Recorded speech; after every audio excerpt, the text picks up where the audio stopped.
Tonight, Harris's momentum. A new CNN poll showing Harris picking up support in some very important states, swing states.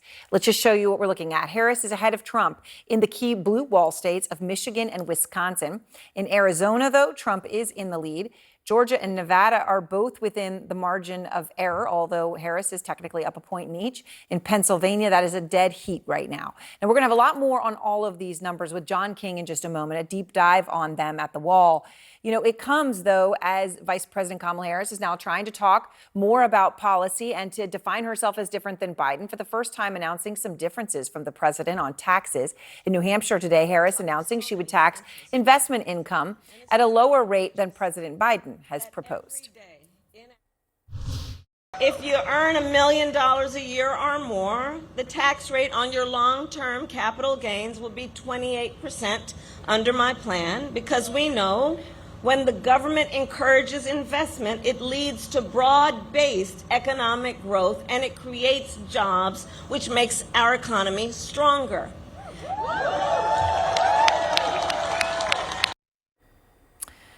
To be clear, she would increase taxes by a lot less than Biden on capital gains, but still increase them more from where they are now. Former President Trump firing off nearly a dozen online videos around the time that Harris was speaking about her economic policies, one after the other. He was talking about the border, communism, crime, Biden, and also the economy. Trump cash versus Kamala crash. We're going to have a crash like 1929 if she gets in. It will not be pretty. That line of attack actually is reminiscent, in fact, almost identical to what Trump was warning about the last time around. If Biden wins, you're going to have a stock market crash, the equivalent of 1928 and 1929. Of course, that has not happened despite Trump's prediction. It is clear, though, that both of sides know that the economy is key in the election, right? It is the focus for voters more than anything else. So John King, now at the Magic Wall, as promised. So, John, as you look at it right now with all the latest, polling data, all that you've got, where and what are the paths right now to 270 tonight? Aaron, strap in. Our new polling shows, yes, some Harris momentum, but the big headline is this is a very, very, very, very, I could add a few more very close races. Let's just look at the data, what it tells us. This is where we are right now. The yellow states are our toss-up states. They include North Carolina. We did not poll in North Carolina this time. I'm going to lean it red. Democrats will get mad at me, but I'm going to lean that one red until I see data that proves otherwise, because it has gone red in every election since 2008. When Obama won it, was Republican before that. Here's our new polling. Harris ahead in Wisconsin outside the margin. Harris ahead in Michigan, just outside the margin. That gets her to 250, right? Donald Trump ahead in Arizona, outside the margin. Let me make that red. That would move him up to 246. Pretty close, right? And then you mentioned these other states are too close to call. Pennsylvania, a genuine tie. Let's just say Harris is really +1 in Georgia and +1 in Nevada. This is just one poll. This is a hypothetical here. That alone, though, if she could held that, would get her to 272, and she could win the presidency without Pennsylvania. But, again, she's +1 in the polling. It's just as plausible, and we've seen other data, that Donald Trump could win Georgia and Donald Trump could win Nevada as well. That would get him to 268. So what happens then? You're looking at Pennsylvania, right? Let's assume Harris ekes it out. It's a tie right now. If Trump won it, he'd be president of the United States. If Harris won it under this scenario, and again, it's a scenario, that gets you to 269, 268, and it all comes down to Nebraska's 2nd congressional district, either a tie or it puts Harris over the top at 270. I'm not saying that's going to happen. What I'm saying is if you look at this data, here's where we start today. Those polls tell us, Aaron, look, we are 8 weeks and 6 days away from counting votes. It's competitive. 269 to 268. That's a nightmare scenario, I think, for so many in this country, no matter which side of the political spectrum you may be on. But, John, when I was just mentioning right before you came on, talking about the economy, which both Harris and Trump were focused on today, it is the number one issue. And Trump still has, at least from the polling you're looking at, he still has the edge there, right? This is Trump's biggest advantage, which is why he wants to hold it and why you see the vice president out doing economic speeches. Her ads are also tilting now heavily toward the economy. In Arizona, Trump's up 5 overall. Voters view him as the better candidate by 15 points on the economy. In Georgia, where Harris is tied, maybe +1, Trump has a slighter advantage. So you can see the trend here. In places where Harris is competitive or ahead, Trump's numbers are lower. Nevada is the outlier. This economy got thrown in the trash during COVID. But the key for Harris is to bring this Trump advantage down. Where she's winning in Wisconsin, she's up 6 in the state. Trump only +2 on the economy. This is her biggest challenge. Try to, if she can't catch Trump on the economy, at least make him +2 or +4, not +8, 16 or more. The economy right now is Trump's biggest advantage by far. All right, well, now you go down deep in the polling today. Right. There were some warning signs for Harris and specific vulnerability with key voting groups. What are they? So let's look first. The gender gap gets talked about a lot. Let's look at women voters. If you look at these numbers, Harris is essentially tracking Biden, a little better in some places. She would probably like to improve these numbers, but when it comes to women, look at Harris now and Biden 2020, and they're relatively good right there. She would like to improve them, obviously, because she's struggling. One reason you want to improve them is because she is struggling a bit among men voters, male voters, especially when you look out in the western states. In 2020, Trump won them by 2 points in Arizona. He's up 14. In 2020, 12 and 10, that's about the same. But if you look at Nevada, +18, +5, so this is a problem for the vice president, without a doubt. She needs to try to improve her standing among male voters. And again, you can trace a lot of that back to the economy, and people just don't know a lot about her. Here's one other thing quickly I want to show you, though. Hispanic voters are critical in both Arizona and Nevada. And look at this. Biden won by 24 points. Harris only by 6 in Arizona right now. Biden won in Nevada by 26, Harris by 20. Smaller subset of voters here, so the margin of error is a little higher. So this might not be as bad as it looks, but it's still bad, and one of the places the vice president has to do some improvement among men, among Latinos. Most of all, that would help itself on the economy. And what about independents and moderates? So this is fascinating to me, and this just raises the stakes for the debate outside the chart here. Watch this when you bring it up. Independents and moderates, this is just independent voters, but the trend lines are similar with moderates. Look at how Trump is now winning in Arizona, in Georgia, in Michigan among independents, right? Biden won all of these battleground states among independents back in 2020. This is an area the vice president needs to improve her standing. Voters in the middle. These are people who self-identify as independents. You see very similar numbers among people who self-identify as moderates. She's struggling in the middle. She is viewed as more liberal than moderate Joe Biden. And so she's struggling a bit in the middle. But here's the opportunity. A lot of people don't know a lot about the vice president, which is why she's out there giving these speeches, right? Look at this. The percentage of voters in each of these battleground states who say they might change their mind. It's in the teens, 11% in Georgia, tends to be in the low to mid-teens in all these other battleground states. But look at the independents, 24%, 23%, 27%, 23%, 29%. They are open to changing their mind if Kamala Harris can prove herself on the economy and on leadership. These are the independent numbers. They're very similar among moderates. We don't talk much more about in this polarized climate, about the middle of the electorate. There is room for her to grow in the middle if she makes her case. Yes, when you look at numbers of 268, 269 at the end of the day, right? Any tiny margin of these groups matters so much. All right. Absolutely. John, thank you so much for all of that. So let's go now to Scott Jennings, Kate Bedingfield. So Kate, Harris is up in Wisconsin and Michigan. Let's just start with that, where John started. And these are massive turnarounds over the past weeks from Biden, and now outside the margin of error. Do you feel great about this?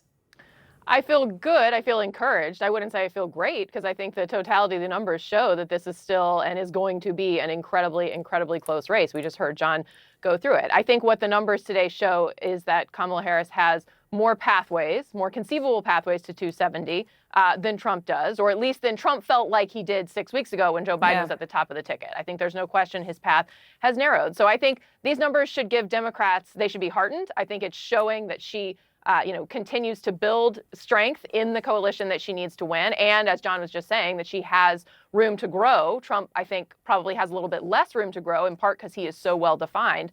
I think it is encouraging. I don't think by any stretch the Democrats should view this as a slam dunk, though. There is a long way to go in this race, and it's clearly very, very close. I mean, Scott, obviously a few weeks ago, pretty much all those swing states, Trump thought he had it locked up. He was talking about New Hampshire, right? So it is a small solace to say, oh, well, she's only up 1% in Georgia. We can still do that. I mean, it's still got to be pretty grim to look at these for Trump's team, isn't it? I don't know. I mean, he was underestimated badly in several of these states by a lot of polling in 2016 and 2020, including in some CNN polling, I might add. I agree with Kate. I think it's an incredibly close race. Either of these candidates could win any of these states we're talking about. And I also agree with John that the ticket to victory for the middle and for some of these male voters that they're competing for is really to talk about the economy. I had to chuckle a little bit today listening to her talk about her tax policy. I mean, she's like, see, Joe Biden's tax policy is only going to kill you as much as, Jason Voorhees. But I'm more like Mike Myers. See, isn't that better? No, it's not better. They're both scary as hell. And either way, you're going to be dead. And so I think she's going to have to come up with something a little better then I'm going to raise your taxes a little less than Joe Biden is if she wants to do And economic that's competition here on the capital with, gains with specifically. Trump. On the main tax policy, there, at least as of now, has been no difference between the two. Kate, let me just ask you, though, one thing that John mentioned there when we're talking about these different voting groups, and Scott just brought up men, but I want to ask about independents and moderates, right? Those independents that he was looking at in swing states, 25 to 30% of them are open to changing their mind at this point. All right. Is this something that worries you, or is this something that actually makes you feel good because you are supporting the candidate about whom people know less? Well, I think it certainly shows that she has more room to grow. And so I think that as she is continuing to define herself out on the campaign trail, also we've now passed Labor Day, so you have voters really starting to tune in a way that, historically they don't pre-Labor Day. So this is really a moment for her to make her case. And she also has Donald Trump out there, her opponent, continuing to try to throw everything at the wall against her to see what sticks. He's not really making a coherent and cohesive argument against her. And he's continuing to use some of these same, tired, ugly, personal attacks, which we know that moderate and independent voters are tired of. They rejected it in 2020. And we've seen in all of the polling since this race started to come together about a year ago when it was going to be Trump versus Biden, we saw that people said, we don't want this rematch. We don't want more of this. So they're getting more of the same from Trump. They're hearing something new and different from Kamala Harris that they're excited about. So, Scott, on this changing their minds, all right, one point that Kate just raised was sort of the way Trump talks. All right. So if they're going to listen to what's going on, they're going to watch this debate, they're going to listen to interviews he does. The question, Scott, is are they going to take into account, and do they care when he comes out and says personally pejorative things like he often does? Today on a radio show in New Hampshire, he's talking about how Harris ended up on the Democratic ticket. And here's what he said. They didn't want her, but they were politically correct. They wanted to be politically correct, as so many people do nowadays. And they chose somebody that they didn't want. We can't go another 4 years with a dumb president. Scott, that's what I want to ask you about. Calling her dumb, just coming out and doing that. Are you worried about what independents and moderates will do when they are confronted with sound bites like that? Or if that is the kind of stuff that we get a whole lot of next week at the debate? Yeah, I don't think it would be wise to do that at the debate. And yes, of course, there will be some voters turned off by that. On the other hand, Trump has some appeal and some need to talk to politically disengaged people who are probably not all that offended by crass, blunt talk like that. And, trying to draw them in, trying to, make memeable content, trying to get them to consume this in short sound bites. As we know, there are a bunch of voters in this country, or maybe non-voters who he wants to make voters, that might pick up on something like this. So I think there's a method to the madness, but you do, when you squeeze the balloon on one end, it pops on the other. And so there is a trade-off. So some will not like it. There may be a cohort out there that like the blunt talk. And right. That's what he's betting on. Well, and we'll see with something this close. Every single vote matters in a way perhaps never has before. All right, thanks very much to both of you, Kate and Scott. Tonight, K-File investigates. In a new report, you'll see first out front. The K-File team scoured Kamala Harris's tweets and statements going all the way back to 2017. And what they found was more than 50 instances of Harris slamming Trump's border wall. But now, new Harris campaign ads actually showcase that very wall. As a border state prosecutor, she took on drug cartels and jailed gang members for smuggling weapons and drugs across the border.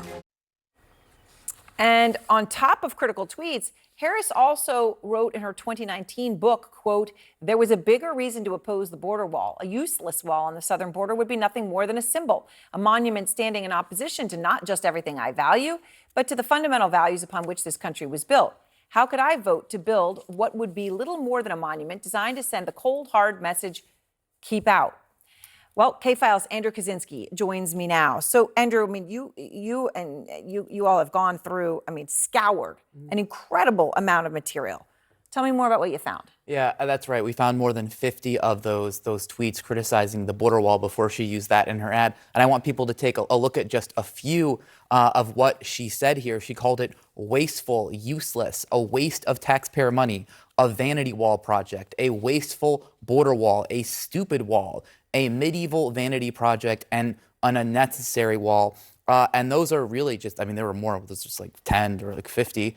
But there was really a lot of this was the common refrain during the campaign. You read that quote where she said it was against everything that not only she stood for, everything America stood for, but and she brought this up a lot. Take a listen to just one instance of that in 2019. It's the president's vanity project. His multi-billion-dollar vanity project called a wall is nothing more than a distraction from the fact that he actually hasn't focused on working people in America. He contrived a national crisis around his big distraction.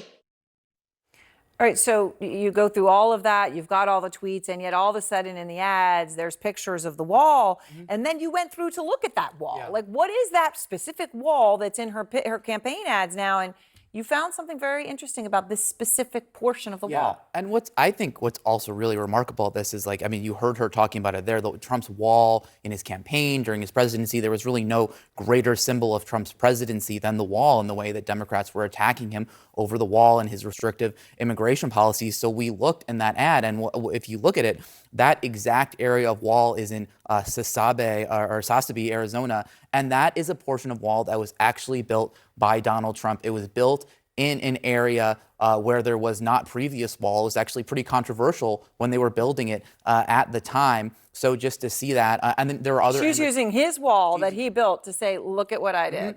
Basically, and the other images of the wall, we weren't able to pinpoint, but there's telltale signs that was a Trump wall because there's an anti-climbing plate on top that became popularized during the Trump years. It's really incredible reporting and important. All right, Andrew Kaczynski and K-File, thank you very much. Tonight's breaking news that Liz Cheney is voting for Vice President Harris might change some minds, but we won't know about her for a while if it does. What we do know right now is how the race is shaping up in key battleground states, thanks to the latest batch of CNN polling. The latest on that from CNN political director David Chalian at the Magic Wall. It's like a political fantasy of mine to wake up with David and end the day with David. So how tight are the races in the battleground states? Very tight, John. This battle for 270 electoral votes, take a look at this. You will see how tight a race this is. Our brand new polls across 6 states. Now, in 2 of them, we see a slight lead for Kamala Harris in Wisconsin, 50-44. Michigan, she's at a 48-43% advantage there.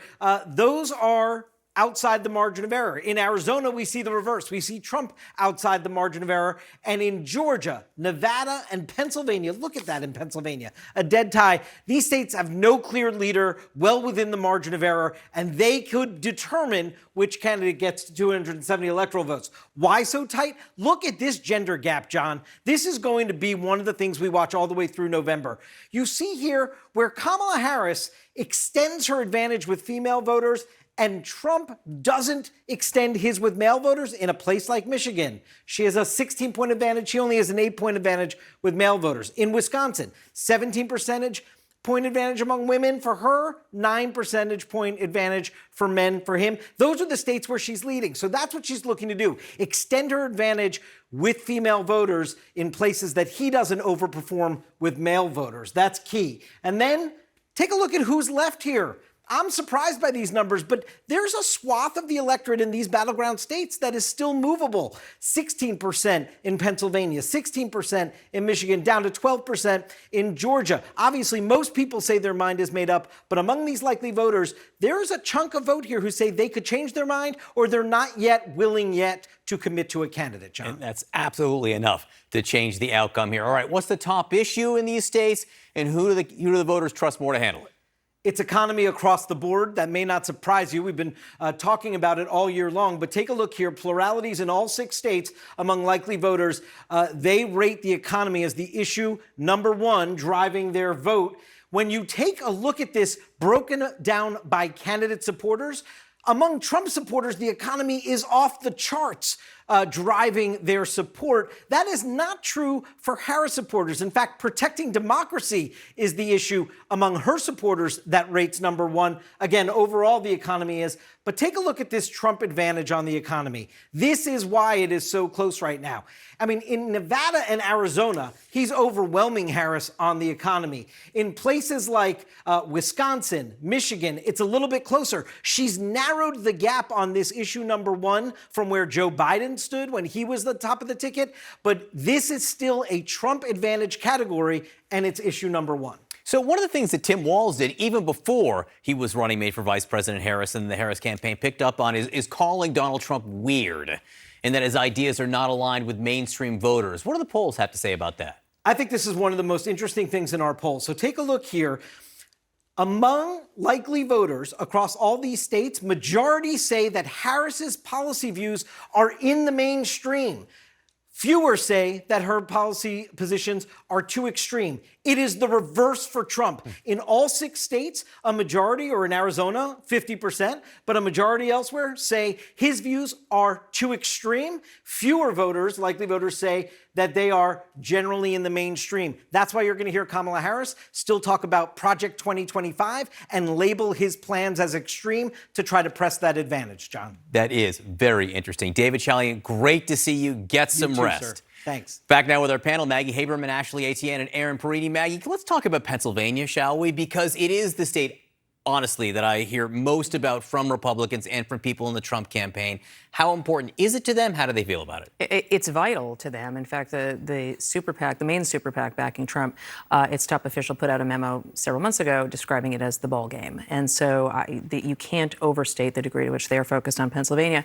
They're feeling good about it, and they have been feeling good about it for some time. Now, depending on which side you talk to, you hear different things about their polling. But I do think that the Trump team feels stronger about their position in Pennsylvania right now than the Harris team does. Ashley, that number that David pointed out about how many people are still changeable voters, about 15% of likely voters around it in all those 6 states. If you're the Harris campaign, how do you reach those voters?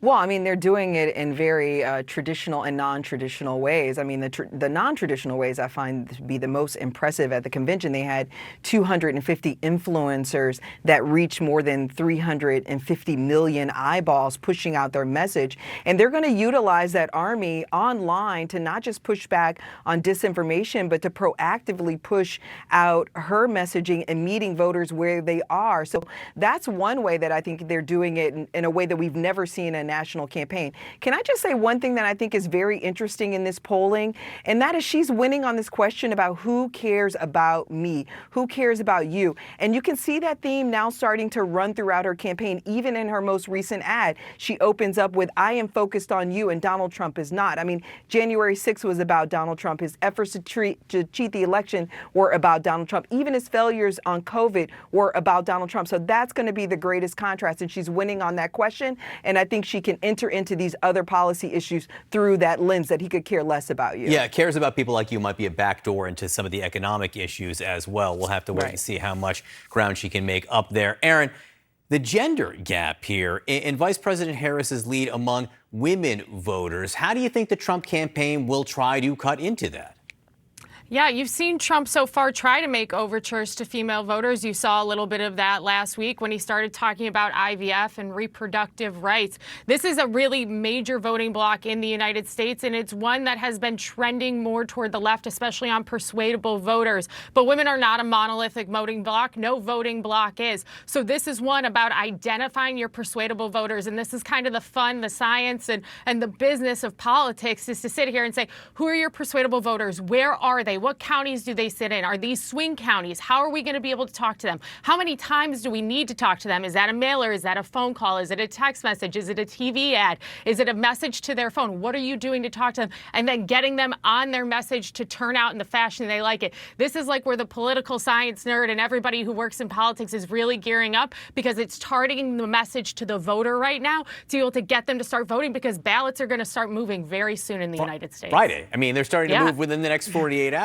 Maggie, persuasion for women voters from the Trump campaign, or do you just turn out the men voters? You just lean into the advantage you have with men? I don't think it's either or. I mean, I think that they primarily are looking at boosting their turnout with men. There's no question about that, and you can see it across the board.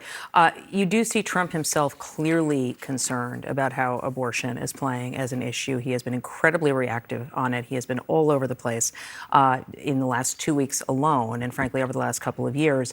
And you saw him do, sort of discrete events discrete, just, little narrow slice within a larger subsection like Moms for Liberty. So you're going to see them do things like that. But no, I don't think that anybody on the Trump campaign reasonably thinks they're going to massively increase his numbers with women.